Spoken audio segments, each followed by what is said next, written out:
All right, so after every lecture is a lab. Usually I'll have an assignment for you, but today I do not. I'll give you your first class server lab on Thursday. But to get ready for it, I want to make sure we can all connect to the class server. So if you want to use this computer, I encourage you to at least try it on this computer. Uh, Open up a program called PuTTY. You can search for it in the start menu. Or if you have your own computer, you can download it. Or if you have a Mac, you open up your terminal program. That's in your Applications Utilities folder. So PuTTY is the program that you will use to connect to the class server. It's the easiest one. I can teach you how to use a different one that I prefer if you want to install it on your own computer. But we'll get to that. We can get to that in office hours or something. But when you open up PuTTY, it asks you where do you want to connect. So the place we want to connect to is our class server. It's a computer in Virginia that I have bought for this class. It's called server.lottensclass.com. Okay, so just type that into the host name, and everything else is correct. You want to use the SSH protocol and connect on port 22. Server.lottensclass.com, just like our class website, but replace the www with server. Okay? So that is the host name, and when you click open, it's going to be like, all right, oh shoot. Oh no, did I not do that? Oh man. I can't remember. That might be an issue, and I will fix it if it is. That's funny.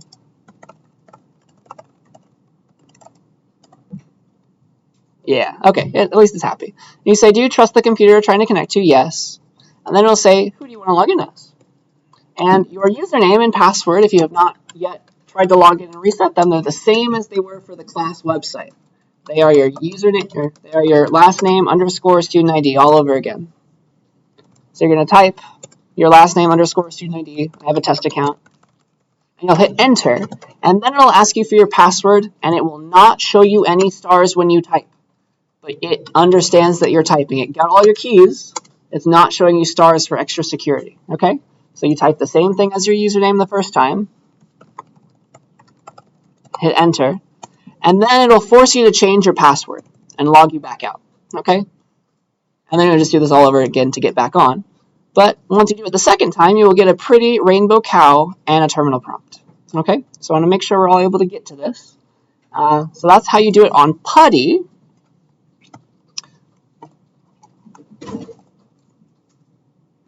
Also, to leave, to exit the terminal, to log out and all that, you can type the exit command on the terminal, or you can type Control-D. That also logs you out. If you are on a Mac, you will go to your terminal app, and it looks exactly like a normal terminal, but it's just on your own computer, and we're going to connect to a terminal on the class server. So you will run the SSH command on a Mac, SSH space, your username, and then you use an @ sign, it's like an email, at server.lottensclass.com, hit enter. And then you follow the instructions. Do you trust the computer you're trying to connect to? Type yes, hit enter. And then you type the password. Hit enter, and again, it'll force you to change your username, log you back out, and you'll do it all over again. Okay? But once you get to the cow, you have made it. So let me know once you get there. Remember, you won't see stars when you type your password. This is not your own computer that you're working on anymore, so make sure to save your work often just in case something goes horribly wrong. All right. So let me make sure we can all get on now. Okay? Get to the cow, play around if you remember any of the things that I said. But after we're all on, who's having issues?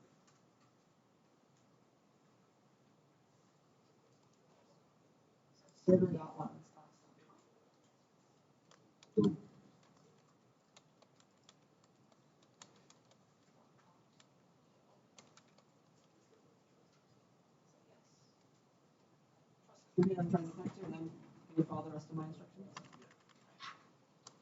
Any issues?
struggling.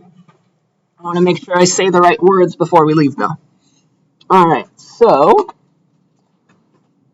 you do not have to do all your work on the class server, first of all. There are ways I can help you install a Linux virtual machine on your own computer so that you don't have to connect to the class server to do your work. The one thing you have to do is turn your labs in on the class server. So there needs to be a way for you to transfer files. And one cute way is to use a program called CyberDuck. It has a nice little mascot. So I can show you how to use that in office hours or after class one day during the lab time. I'd be happy to help you get any of this stuff installed, though. Okay, so that's one thing I want to say. And then let me, for those of you who are in there, you made it to the cow, let me show you how to do some stuff. So you're plopped into your home folder. If you say pwd, that is your particular home folder on the class server. That's where you are. CD tilde takes you there and you start off there. You type ls to see what's there. There should be nothing for you. Let me remove everything. So this is what you should see when you type ls, nothing at all. Let me show you how to make that hello world program. Oh shoot, I'm so sorry. Wow, that wasn't supposed to happen. It never has done that before last semester. Alright, sorry about that. Let's connect again. Can you give me a new code maybe?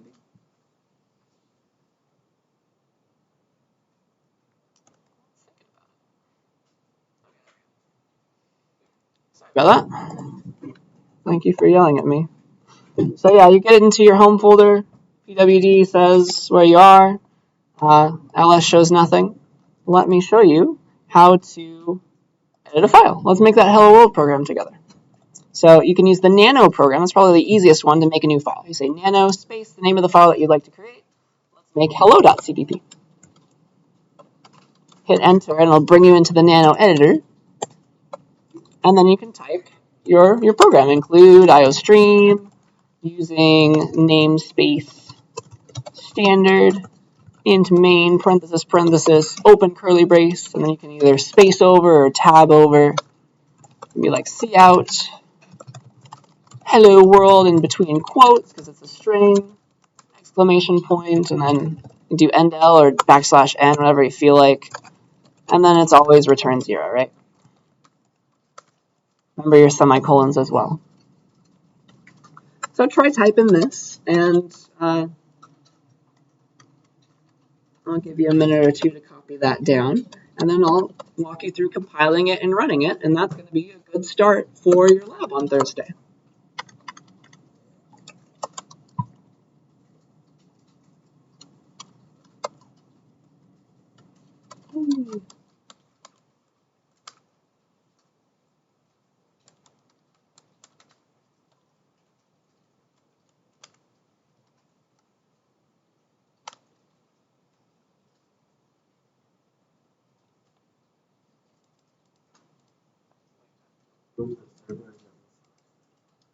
Say that again?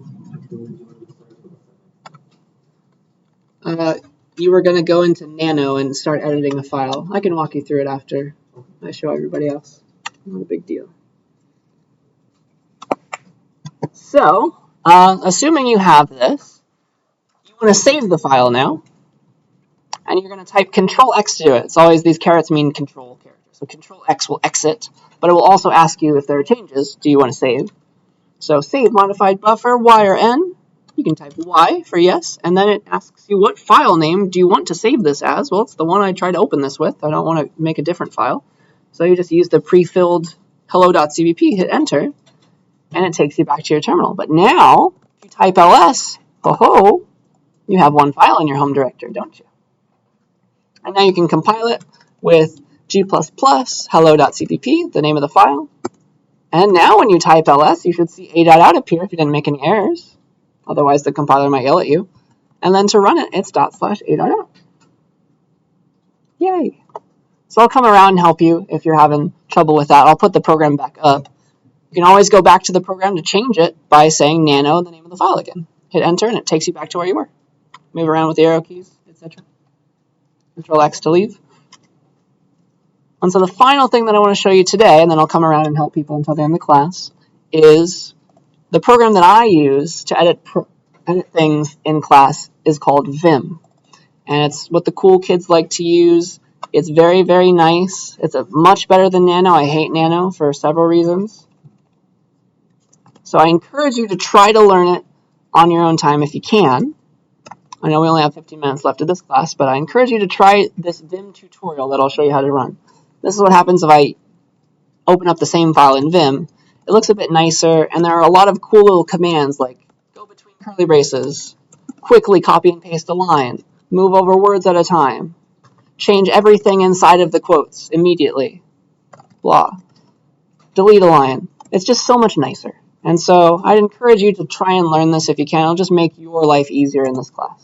Okay, so that's Vim. And to learn it, you can run the Vim tutor command.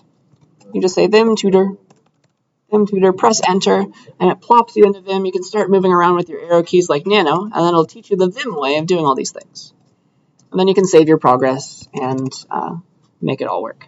Okay, so try the Vim tutor command if you have time.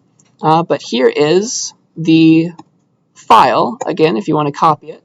And remember, we were editing it in Nano. Let's see if I can, gosh, how can I show you all this on one screen? So here are all the commands that I typed to do stuff. And then let me also show you the file somehow. Make a new window, maybe.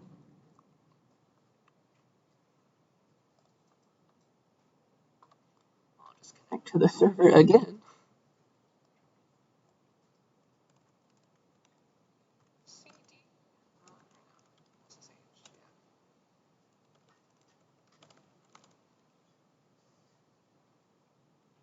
Oh, shoot. There we go. And then, yes.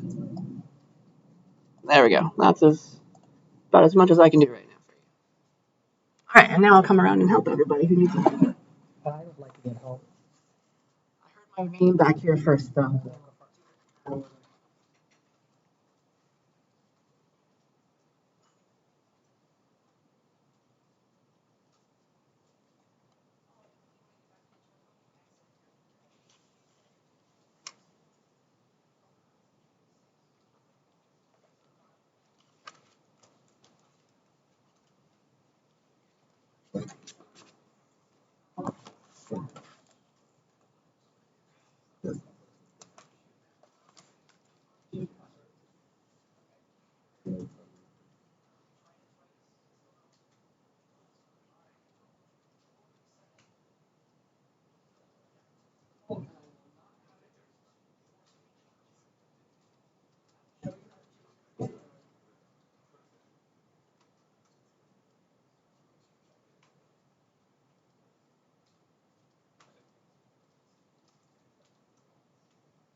I can have last one. Write down the program and save it. Okay, yes. To save is to just exit. So you say Control X to exit, and then it'll ask you if you want to Control X. Yes. And then Y for yes. I want to save. Enter. Yep. And now you should be able to see that in your file.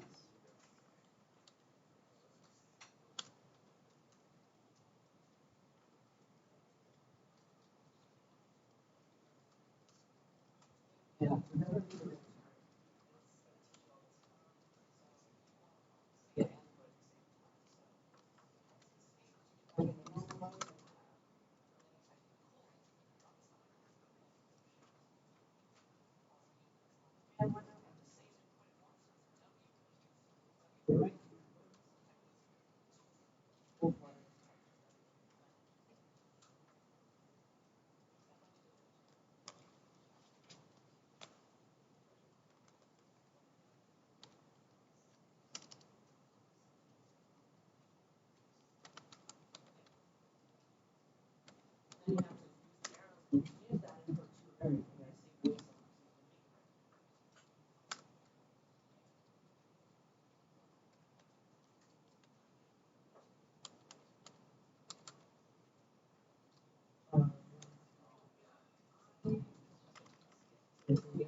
I sure hope I'll stop recording.